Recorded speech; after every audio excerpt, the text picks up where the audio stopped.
écoutez Europe 1 matin. Et alors que le prolongement de la guerre fait toujours flamber les cours du pétrole, Emmanuel Macron, lui, veut accélérer la production d'autres énergies en France. Le président sera ce mercredi en déplacement dans l'Allier pour inaugurer une mine de lithium.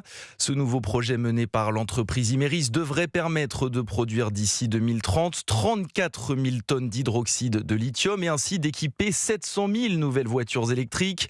Objectif, réduire la dépendance de la France en la matière, d'autant que notre pays a la capacité d'extraire en masse ces énergies très convoitées, Alexis Bourdon. Oui, le sol français regorge de terres rares et autres métaux, du lithium dans l'Allier avec l'un des gisements les plus importants au monde, mais pas seulement, comme l'explique Christophe Poinceau, directeur général délégué du Bureau de recherche géologique et minière. Les zones les plus favorables, c'est les Vosges, le Massif central, le Massif armoricain, la Guyane et puis nos grandes chaînes de montagnes Pyrénées et Alpes. On a des mines de tungstène, des mines d'antimoine, mais aussi sans doute d'autres métaux comme du germanium, comme du gallium, etc. Des ressources qui représentent un enjeu stratégique pour la France. Pour notre transition énergétique, pour notre transition numérique, pour asseoir notre réindustrialisation, pour asseoir notre souveraineté, nous avons besoin d'un panel de métaux pour pouvoir développer ces technologies. Malgré la présence de nombreux matériaux rares dans notre sol, la France importe 100% de ces métaux stratégiques depuis la Chine,